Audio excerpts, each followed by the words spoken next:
Hello everyone. How are you? I hope you're all doing well. So welcome to our lesson or our topic. So I hope you have your notebook and your ballpen with you and as well as your cycle because we will be needing that later on. Okay? So in this video we will discussing the lesson 2 of our topic for the third quarter, and it is all about the probability distribution and its properties. And later on, we will also discuss how to compute the probability corresponding to a given random variable. Okay, so I hope you will watch this video until the end because the concept that will be discussed here is very important. Okay, so shall we proceed? Excuse me. So let's have a recall. So last meeting, now we have already discussed what is random variable. Now when we talk about random variable, it is also known as aka chance variable, a stochastic variable, or simply a variate. Okay, what does it mean? What is random variable? So here, random variable is a function whose value is a real number determined by each element in the sample space. Okay, so meaning to say when you talk about random variable, no, it has a value. Okay, or meaning to say it has a quantity. What does quantity means? How many times does the variable appeared, no, in our sample space? Okay, now when we talk about sample space, this is the set of all the possible outcomes, and usually it is denoted or it is placed inside the braces. Okay, so random variable, it has a value, it has a quantity, no, is obtained or by which we can find it in our sample space. So another one is numerical quantity. So as what I have said earlier, numerical quantity that is derived from the outcomes of a random experiment. So random experiments or a chance, no? And also usually it's denoted by a capital letter or capital or uppercase letters of the English alphabet. Okay, now let's have here an example of what a random variable means, no? So here we have to write all the possible values of each random variable. So first, let x be the number of even number outcomes if we roll a die. Okay, so in order for us to determine what is the number of even number or the random variable here in this scenario, we need to know first what is our sample space. Now here, one die only, no? Isang die lang yung ating kailangan i-roll. Now, with that, what are the probable or the possible outcomes that we could get? So, here we have 1, 2, 3, 4, 5, and 6. Okay? So here are the possible outcomes that we can get. But since we are focusing on the even number, okay, the even number, so our random variable will be x is equal to, so what are the random variable, what are the even numbers that we can find in our sample space? Okay, those are 2, 4, and 6. Okay, so those are the number, no, of even number outcomes if you roll a die. 2, 4, 6. Or simply we have, yeah. Okay, so and now we just need to write, sorry for that. Okay, let's proceed to second example. So let Z be the scores of a student in a 10-item test. Okay, so what will be our random variable here? So what score can the student get in a 10-item test? So what are the possible outcomes? So we have 0 to 10, right? So there's a there is a possibility that the student could get 0 or 1, 2, 3, up to 10, right? So meaning to say our random variable here would be 0, 1, 2, 3, 4, 5, 6, 7, 8, 9, and 10. Okay? So, naintindihan ba? I hope you understand it, no? Now, lastly, let Y be the weight in milligram of a powder that does not exceed 80 milligram. So, it does not exceed. Okay? Hindi daw magsobra sa 80 milligram. Now, what are the possible outcomes that we could get here? So, it could be 0, no? 0 milligram. Or pwede ding 10 milligrams, 1 milligram, 30 milligram, so on and so forth. So in this case, hindi fixed, no? We don't know what are the variables or what are the value of our random variable. So in this case, if we have encountered this kind of situation, all we need to do now is write the inequalities natin dito.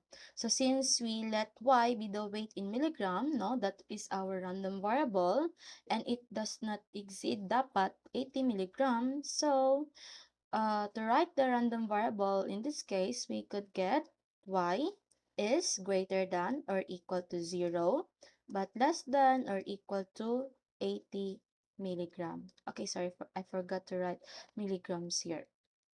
Okay, 0 milligrams. So, ayan siya. Okay, so that's how we define, or that's how we find the value of the random variable in a given experiment. Okay, so let's proceed.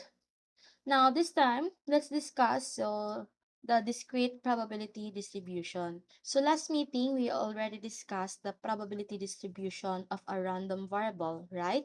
And also, we have discussed the two types of random variable, and those are the continuous random variable and then the discrete random variable. Now, in this case, let's discuss what is discrete probability distribution.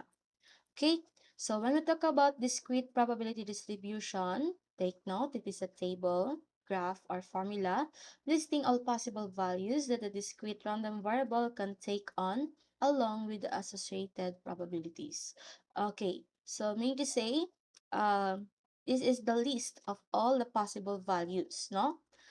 List of all the possible values that we can get, okay, in our sample space then. And we can represent it using table, graph, or a formula. Okay? Or also, ayan, it is the list of possible values of x and the corresponding probabilities of the values.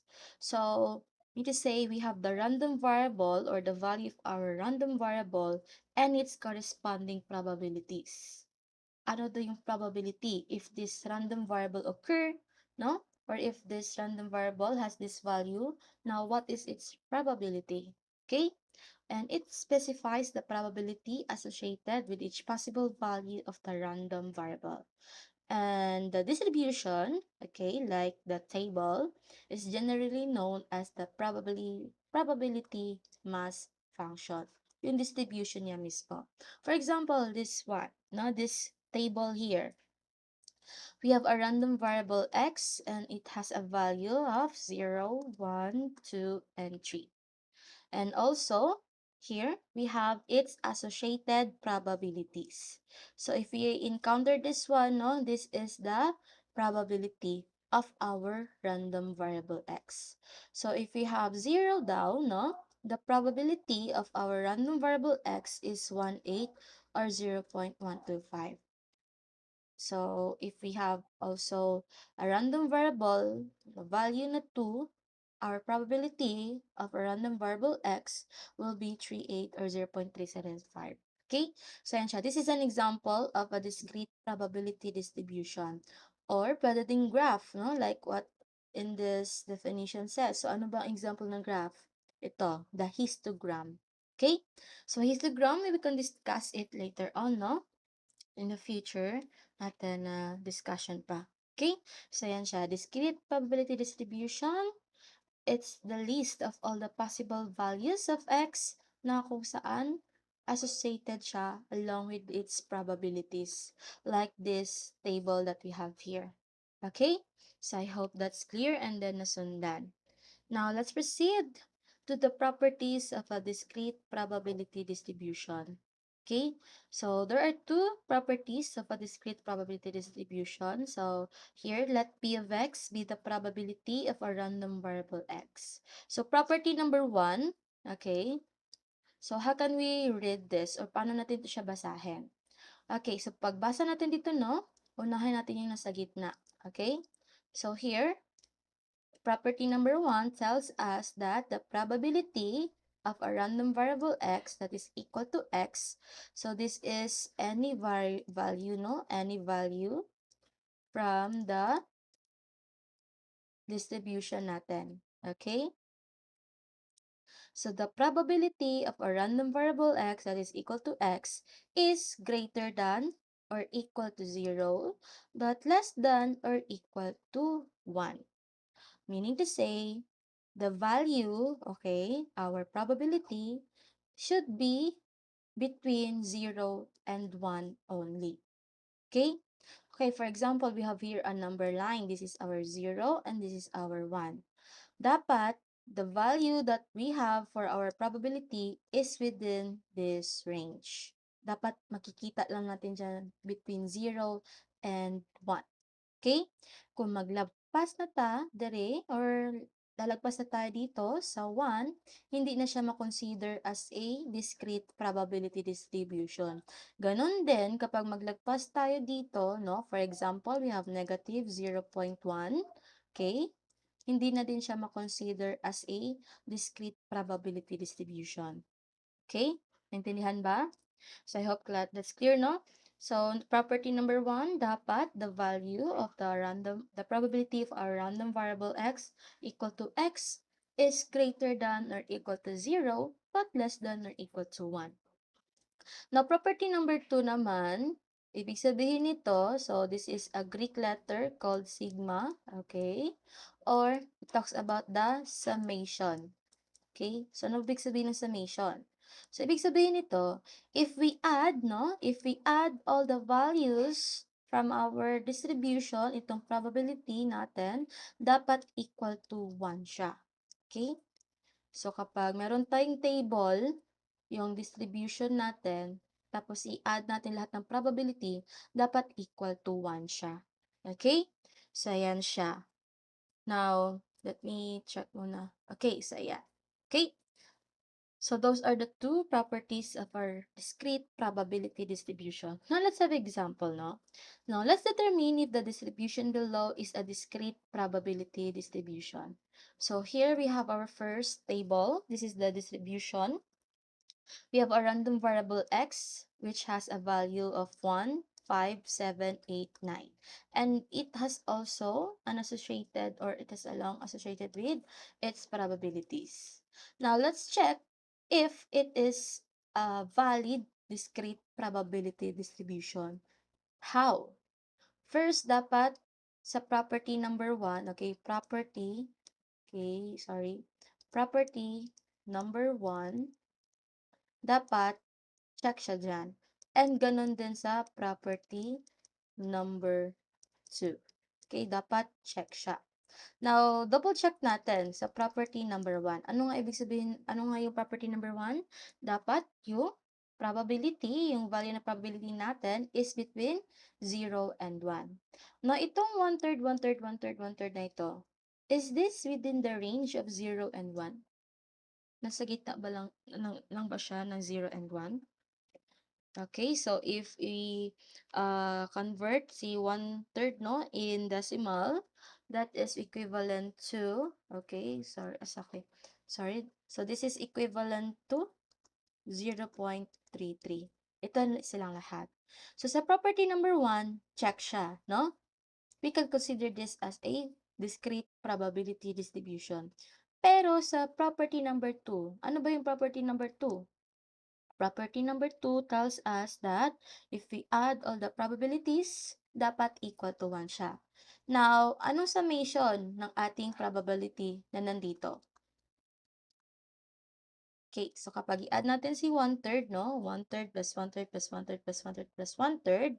Okay, so this is 1, 2, 3, 4, 5/3. So this is equal to 5/3. Equal to 1 ba si 5/3? Hindi, 'di ba? Kasi 5/3 is equivalent to, okay? So the summation of our probability here is equal to 5/3, or that is approximately equal to 1.667. Okay. So hindi siya exactly 1. So meaning to say, itong table na ito is not a discrete probability distribution. Sorry for my penmanship class, ha. Ayan. So, this is not a discrete probability distribution. Okay? Pasok siya sa property 1, pero sa property 2, hindi. Kung isa lang sa property ang pasok siya, hindi siya ma-considered as a probability distribution. Dapat dalawang property siya, check. Okay? Para ma-consider natin yan siya as a discrete probability distribution. Okay? Sige, let's have another example. Let's have here our table. Our random variable x, it has a value of 1, 3, 5, 7, and meron din siyang associated with its probability, no? Now, property number 1, is it, pasok ba siya sa property number 1? Okay, pasok siya, no? Kasi 0.35, 0.25, and 0.28, 0.12 ay between 0 and 1. Now, how about sa property number 2? What is the summation of our random variable x here? Okay, kapag i-add natin. Okay, kapag i-add natin, so 0.35 plus 0.25 plus 0.28 plus 0.12. Okay, that is equivalent to, or this is equal to 1. So, meaning to say, distribution, it is a discrete probability, sorry for my penmanship, probability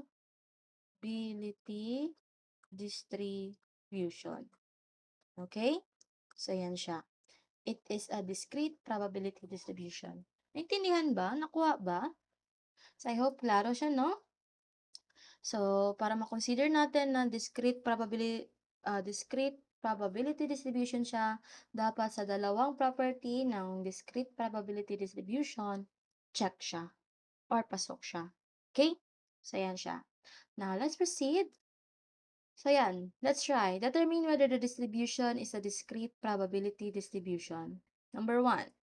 We have here our random variable x, 2, 4, 6, and its probability. Is this a discrete probability distribution? Okay, hindi. Bakit? Because of this value. It has a negative number.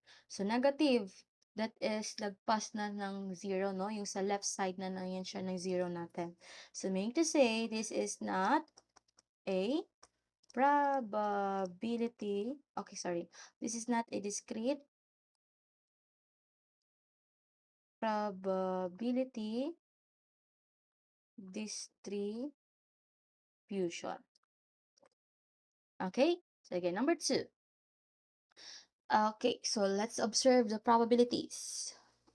Within the range ba siya? Check ba siya sa property number 1? Okay. Check na check, no? So, property number 1, pasok siya. How about sa property number 2? Okay. What is the property number 2 natin? Kapag i-add, dapat equal to 1 siya. So, what is the summation of our probability here? Okay, so 1/8 plus 3/8, okay, plus 1/2 plus 0, that is equal to 1. Okay, so meaning to say, okay, this is, okay, sorry, let me fix that one. This is a discrete probability distribution. Okay? So, yan siya. I hope naintindihan. So, that's how we assess or to check if the table is valid. Okay? Sige. Now, let's proceed on computing probability corresponding to a given random variable. Now, in this case, we have a scenario. An investor has five stocks that she follows each day. The random variable being studied is y, the number of stocks that increase each day. The probability distribution is given below. How can you find P of y, or the probability of y, that is equal to 0, using your idea of properties of the probability distribution? Now, here is the distribution niya, no? Ito yung table niya. We have here the random variable y, and it has a values, random variable value, no, na 0, 1, 2, 3, 4, 5. And then, meron siyang probability dito. Okay? So, how can we find itong value na nandito? using the ideas natin from the properties ng discrete probability distribution. So, paano ba? Okay. So, 'di ba, according sa property number 1, dapat between sa 0 and 1 lang yung kanyang probability. And as we observe, no, as we inspect this one, pasok siya sa range ng 0 and 1. So, meaning to say, check siya sa property number 1. Now, property number 2 tells us if we add all the probabilities, dapat equal to 1 siya. Now, with this, kailangan na natin gawin is to add all our values and then i-equate natin siya sa 1. So, para siyang sa algebra. So, paano ba? So, here, we have P of y is equal to 0, the probability of our random variable y, na kung saan ang value niya is 0, plus the probability of y, na ang value niya is 1, okay, plus the probability of y, na ang value niya is 2, plus the probability of y, value niya is 3, plus the probability of y, na ang value is 4, plus the probability of y, that is equal to 5. Diba, sabi kapag i-add, dapat equal to 1 siya. So, that's why we have here our equation to solve for the value of the probability of y na kung saan ang value niya is 0. After this one, kailangan natin i-substitute lahat ng mga value na ito based from the table. So, since unknown ito siya, so, copy lang natin siya. So, we have P of y is equal to 0. Oh my goodness.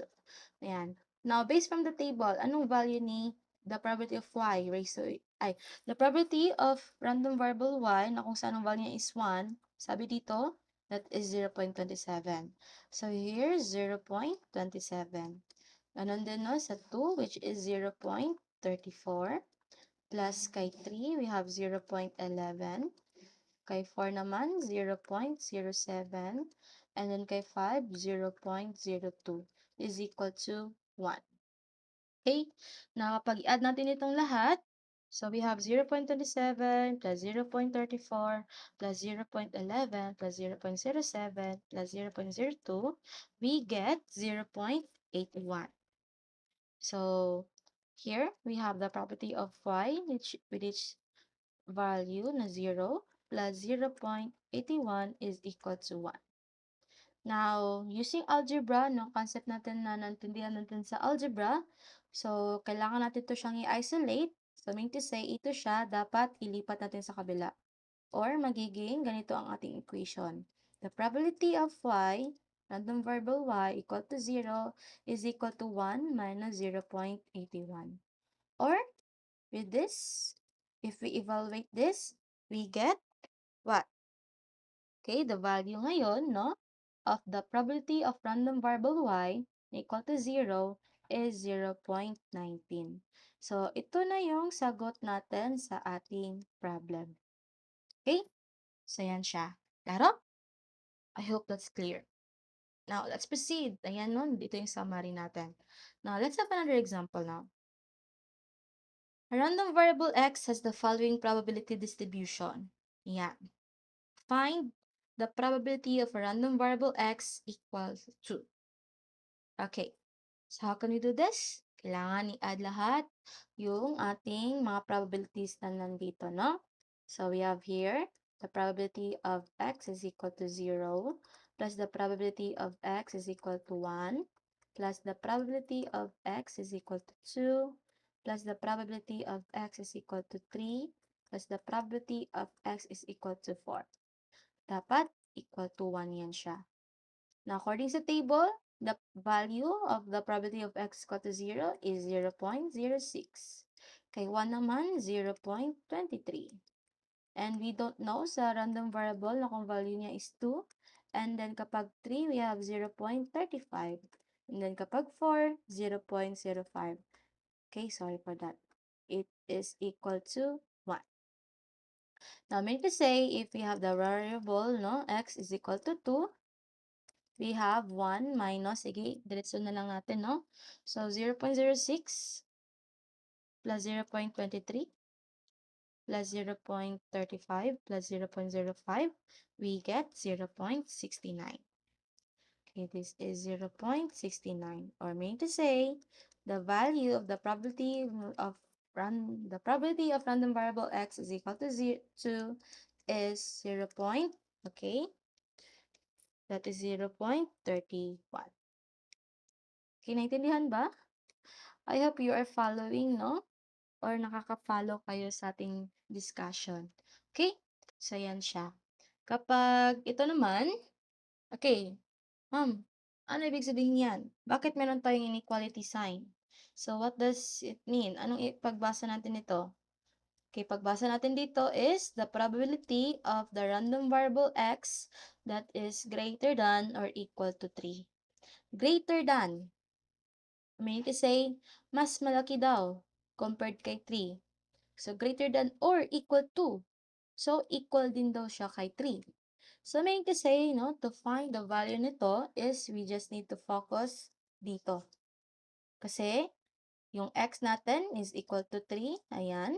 And x natin is greater than 3, which is C4. Okay?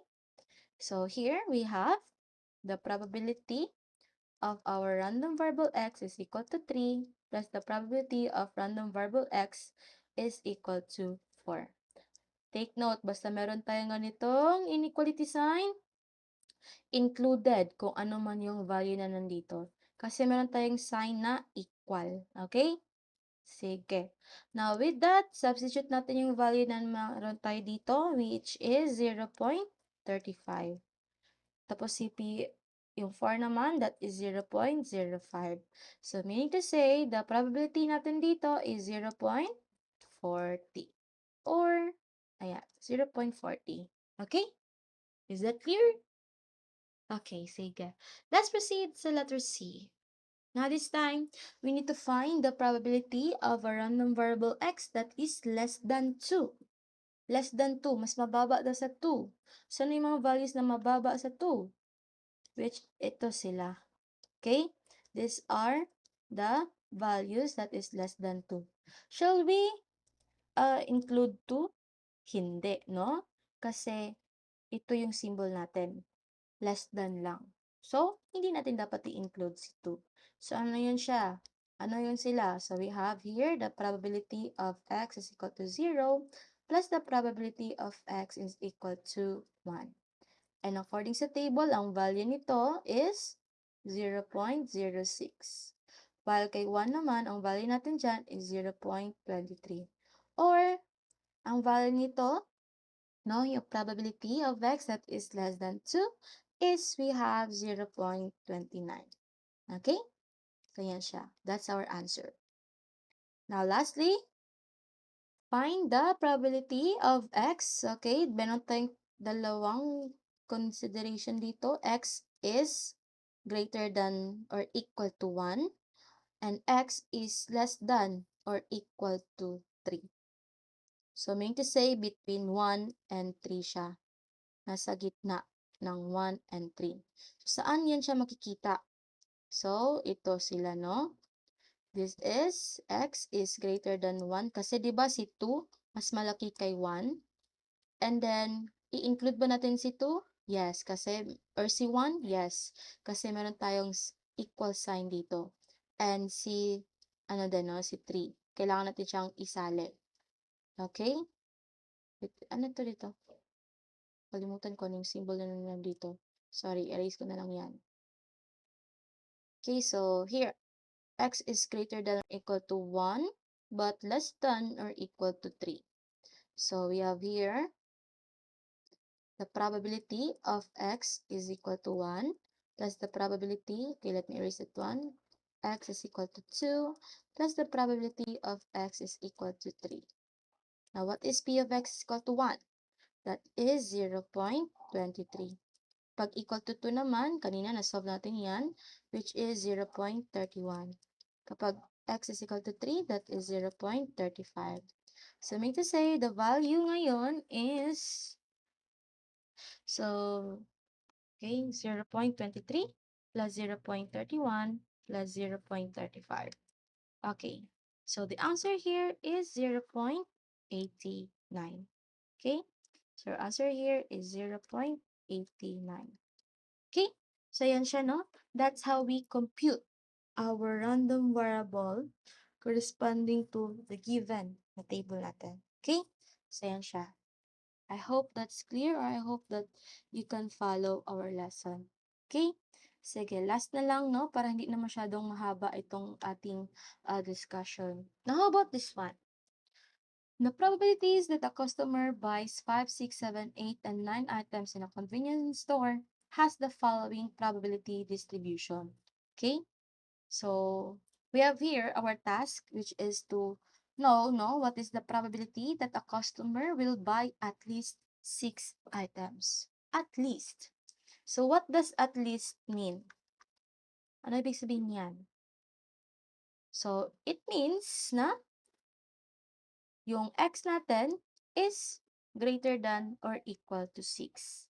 At least. No? So, mean to say, merong 6 items mabili or more than that one. Okay? So, yan siya. So, at least means x is greater than, okay, x is greater than or equal to 6. So, to do this, the probability natin ngayon, or our equation will be, the probability of random variable x is greater than or equal to 6. So, we have here, ano yung mga greater than or equal to 6? You have 6, 7, 8, and 9. So we have probability of x is equal to 6 plus the probability of x is equal to 7 plus the probability of x is equal to 8 plus the probability of x is equal to 9. Okay? So with that, we have 0.12 plus 0.28 plus 0.15 plus 0.20.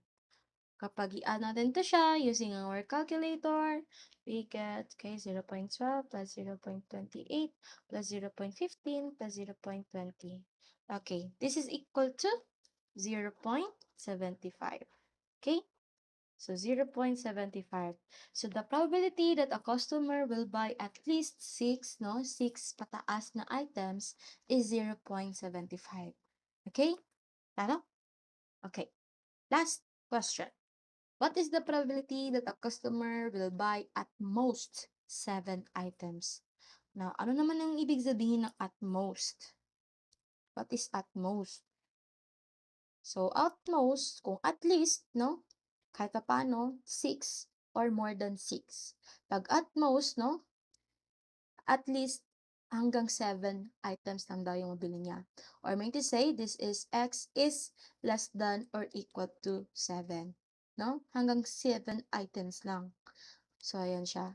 So, mean to say, all we need to do is to find the probability of x that is less than or equal to 7. Shall we include 7?